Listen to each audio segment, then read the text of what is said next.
تہمت کی جگہ سے بچو، یعنی جہاں بدکاری ہوتی ہے وہاں مت جاؤ، لوگ کہیں گے یہ بدکار ہے۔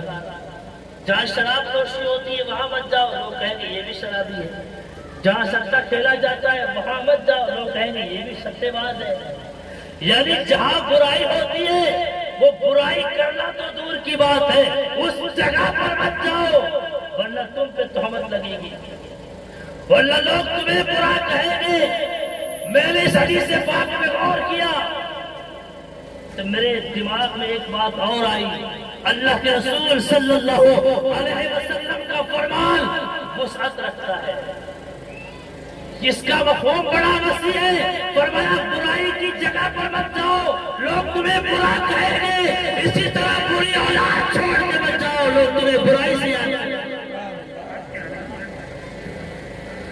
خالی شراب کے اڈے پہ جانے سے لوگ برا نہیں کہیں گے، اگر بری اولاد چھوڑ کے گئے ہو تو لوگ تمہاری اولاد کو تو برا کہیں گے، لیکن ساتھ ہی ساتھ تمہیں کہیں گے کیسا انسان تھا زمانے میں، کیسی اولاد چھوڑ کے۔ اسی طرح ایک حدیث پاک اور ہے، اللہ کے رسول فرماتے ہیں جب تم راستے سے گزر رہے ہو تو راستے کے اوپر گندگی مت کرو، راستے کے اوپر پیشاب مت کرو، رفع حاجت مت کرو، گندگی مت کرو، کیونکہ جو پیچھے راستے سے گزرنے والا آئے گا وہ گندگی دیکھ کے تم پہ لعنت کرے گا۔ اگر آپ نے پیشاب کر دیا، غلاظت ڈال دی، کچرا ڈال دیا، گندگی کر دی راستے کے اوپر، تو گزرنے والا کہے گا ستیہ ناش ہو اس کا، بیڑا غرق ہو اس کا، تباہ ہو جائے، وہ راستہ خراب کر دیا۔ تو فرمایا کہ تم پہ لعنت ہو ایسا کام نہ کرو، پیچھے آنے والا تم پہ ملامت کرے، تم پہ لعنت کرے، ایسا کام مت کرو۔ اسی طرح فرمایا سائے دار درخت کے نیچے بھی گندگی مت کرو، کیونکہ کوئی تھکا ہارا مسافر اس سائے دار درخت کے نیچے آئے گا، اس کے سائے میں بیٹھے گا، گندگی دیکھ کر تمہیں بددعا دے گا، تم پہ لعنت کرے گا، تم پہ ملامت کرے گا۔ یہ کون تھا ملعون جس نے اس درخت کے سائے کو خراب کر دیا؟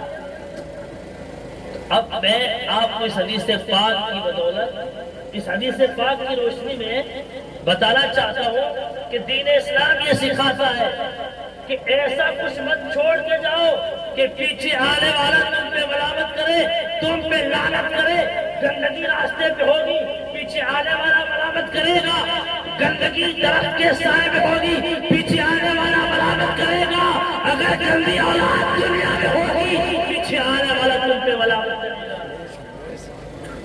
لعنت کرے گا کہ وہ تو چلا گیا لیکن گندگی چھوڑ گیا، پورا محلہ پریشان، پورا گاؤں پریشان، سارا قبیلہ پریشان، اس لیے اولاد کو چھوڑ کے جاؤ کہ پورا خاندان تمہیں دعا۔ اور اولاد سے بھی کہوں گا کہ ایسی اولاد مت بننا کہ تمہاری وجہ سے تمہارے ماں باپ پہ کوئی لعنت کرے، کوئی ملامت کرے، کوئی ان کو برائی سے یاد کرے۔ ایسی اولاد بننا کہ دیکھ کے محلہ کہے ارے سلام ہے اس کے باپ کو جس نے ایسی تربیت کی ہے، ایسا بیٹا دیا ہے۔ تو دین اسلام تربیت میں زور دیتا ہے۔ یہ اولاد انسان کی نیک نامی کا ذریعہ بھی ہے اور انسان کی بدنامی کا ذریعہ ہے۔ اب آپ پر اختیار ہے، آپ کی مرضی ہے، آپ نیک نامی کا ذریعہ بنانا چاہتے ہیں یا بدنامی کا ذریعہ بنانا چاہتے ہیں۔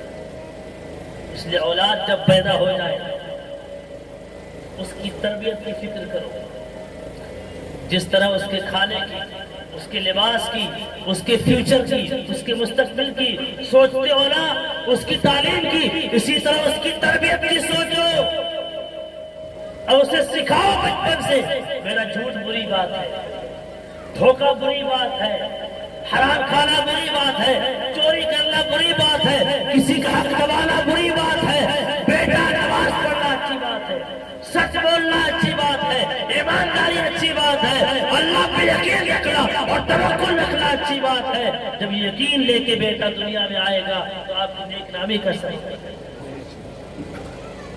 ہمارے بزرگان دین، اولیاء کاملین اور سلف صالحین کس طرح اولاد کی تربیت کرتے تھے، سبحان اللہ۔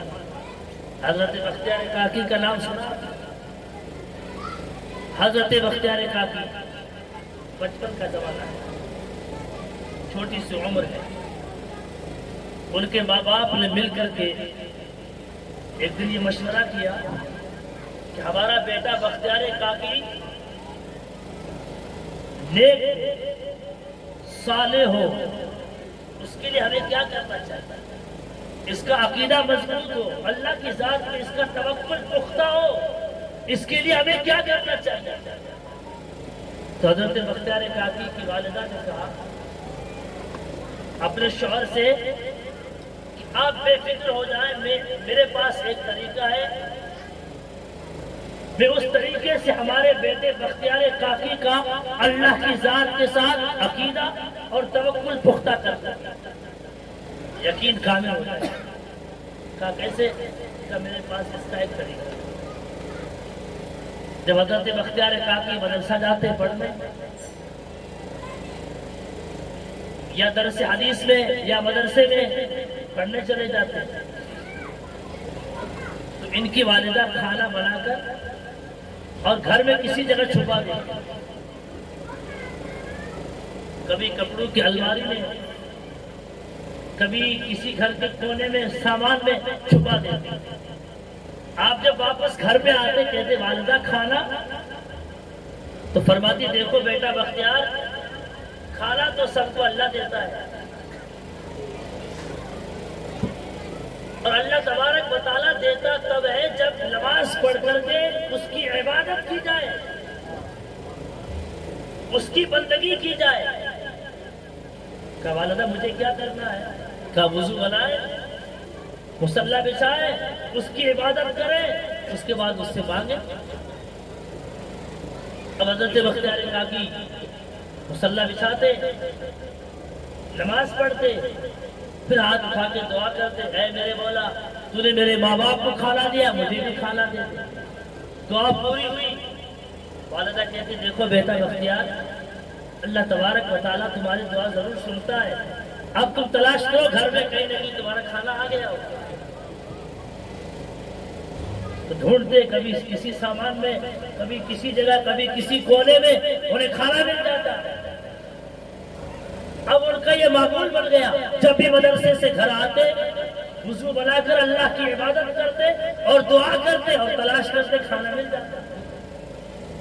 اب ایک مرتبہ یہ ہوا کہ حضرت بختیار کاکی کی والدہ کسی ضرورت سے، کسی کام سے گھر کے باہر چلی گئی اور انہیں واپس آنے میں تاخیر ہو گئی۔ دل میں بار بار یہ خیال ستا رہا تھا کہ آج بیٹا جب مدرسے سے گھر آئے گا، مصلی بچھائے گا اور اللہ تعالیٰ سے کھانا مانگے گا، پھر جا کر تلاش کرے گا، کھانا تو ملے گا نہیں۔ کہیں ایسا نہ ہو کہ بیٹے کا توکل اور اللہ کی ذات پہ بھروسہ کمزور ہو جائے۔ لیکن دیکھا ادھر اس کے آنے کا ٹائم بھی ہو گیا، میں تو گھر پہنچی نہیں، جاؤں گی کھانا بناؤں گی تو دیکھ لے گا۔ اب دل ہی دل میں یہ سوچ سوچ کے پریشان ہو رہی تھی، لیکن آنے میں تاخیر ہو گئی۔ جب واپس گھر میں آئے تو دیکھا بختیار کاکی آرام سے سو رہے، آرام کر رہے۔ کا دیکھا بیٹا سویا ہوا ہے، جلدی سے کھانا بنا دوں، چھپا دوں گی۔ کھانا بنایا، چھپایا اور چھپانے کے بعد جگایا، کہا بیٹا بختیار تو بھوکا سو گیا۔ کہا والدہ کیسا بھوکا؟ میں تو مدرسے سے آیا اور اللہ تعالیٰ کی نماز پڑھی اور پھر اس کی بارگاہ میں ہاتھ اٹھا کر دعا کی، اس نے میرے لیے کھانا بھیجا، لیکن والدہ روزانہ جو کھانا کھاتا تھا اس کھانے کا ذائقہ الگ تھا، اور آج جو کھانا کھایا اس کا ذائقہ الگ تھا۔ سبحان اللہ، سبحان والدہ نے اللہ، کہا بیٹا روزانہ کھانا تیری ماں بناتی تھی، آج کھانا رب العالمین نے بنا دیا۔ سبحان اللہ، نعرہ تکبیر، نعرہ رسالت، نعرہ رسالت۔ اس طریقے سے جب بچوں کی پرورش کی جائے،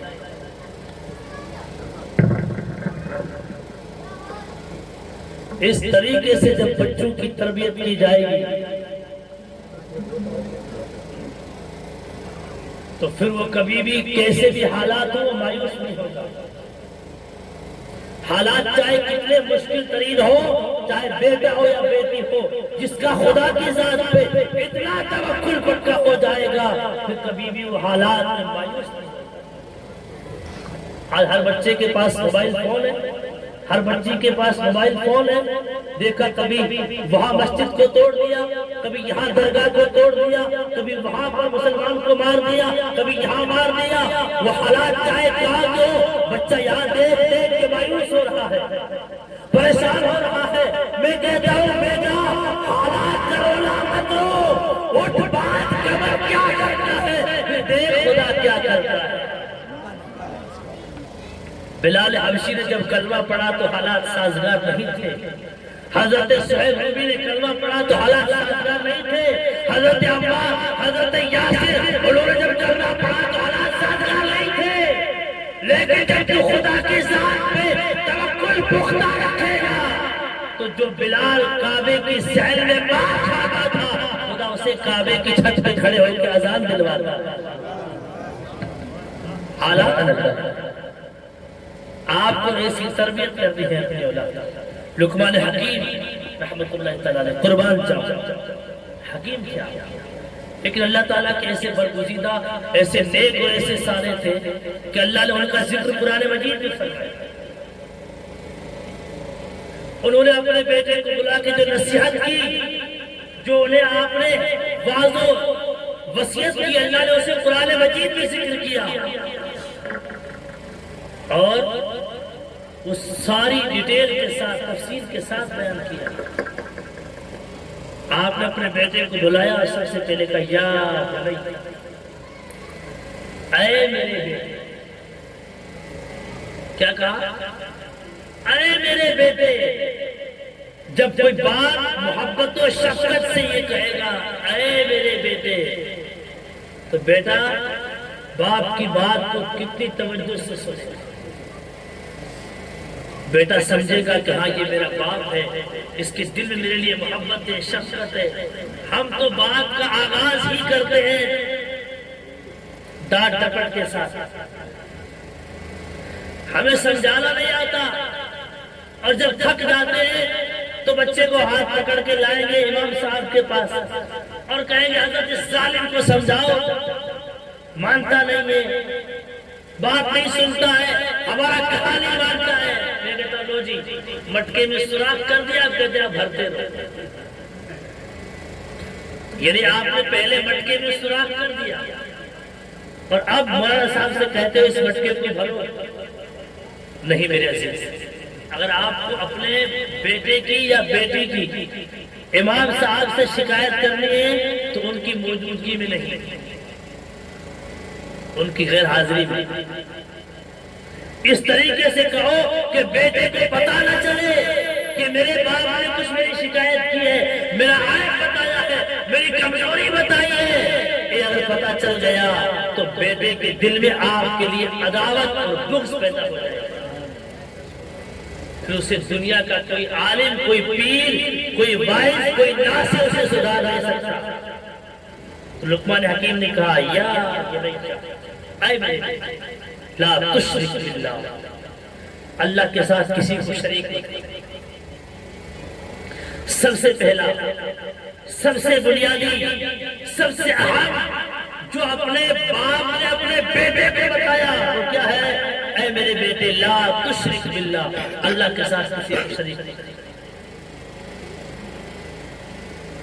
آج ہم بیٹے کو کہتے ہیں بیٹا چچا سے بات مت کرنا، ماموں سے بات مت کرنا، بھائی سے بات مت کرنا، اس کے گھر پہ مت جانا، اس کے گھر پہ مت جانا، یہاں مت جانا، وہاں مت جانا. دیکھ بیٹا یہ سب کچھ کرتے رہنا. اور بیٹا بھی کہتا ہے کہ میرے باپ کی وصیت ہے، میرے باپ کا آرڈر ہے کہ اس سے مت ملنا، اس سے مت ملنا، اسے میں نبھاتا رہوں گا.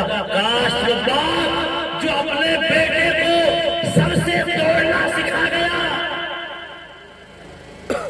نہ خدا سے جوڑا نہ خاندان سے جوڑا. اگر وہ باپ اپنے بیٹے کو خدا سے بھی جوڑ کے جاتا اور خاندان سے بھی جوڑ کے جاتا تو خدا اس باپ کی قبر پہ قیامت میں رحمتوں کی بارش برساتا. آپ نے کہا اے میرے بیٹے لا تشرک باللہ، اے میرے بیٹے اللہ کے ساتھ کسی کو شریک نہ کرنا، ان الشرک لظلم عظیم، بے شک شرک کرنا بہت بڑا ظلم ہے۔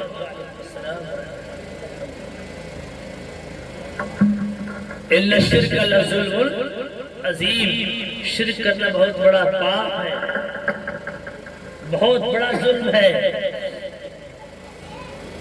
اس کے بعد کیا کہا؟ اے میرے بیٹے نیکی ہو چاہے گناہ، چھوٹا ہو یا بڑا، ظاہر ہو یا چھپا ہو، تو جہاں بھی کرے گا اللہ تعالیٰ سے کچھ چھپا ہوا نہیں ہے۔ یہ میں قرآن مجید آپ کے سامنے پیش کر رہا ہوں۔ لقمان حکیم نے کہا تھا کس سے؟ اپنے بیٹے سے کیا کہا؟ فَإِنَّهَا إِن تَكُ مِثْقَالَ حَبَّةٍ مِّنْ خَرْدَلٍ فَتَكُنْ فِي صَخْرَةٍ أَوْ فِي جَوْفِ السَّمَاوَاتِ وَالْأَرْضِ لَا يَأْتِ بِهَا اللَّهُ يَوْمَ الْقِيَامَةِ۔ اے میرے بیٹے اگر برائی ہو یا بھلائی، چھوٹی ہو یا بڑی، کسی پتھر کی چٹان کے نیچے ہو یا زمین و آسمان کی بلندی بھی ہو یا پستی بھی ہو، اگر تو کرے گا اللہ قیامت میں تیرے سامنے لائے گا۔ کتنی گہری بات ہے۔ اگر آج ہر باپ اپنے بیٹے کو یہ بتا دے کہ بیٹا دیکھ برائی چاہے تو فزیکلی کرے گا تو موبائل فون کے ذریعے کرے گا، اے بیٹی دیکھ برائی چاہے تو سسرال کے گھر میں جا کے کرے گی یا ماں باپ کے گھر میں رہ کے کرے گی، چاہے چھپ کے کرے گی چاہے ظاہر کر کے کرے گی، تم برا جو بھی کرو گے یاد بھی اللہ ہو یوم القیامہ، اللہ قیامت میں اسے تمہارے سامنے لے آئے گا۔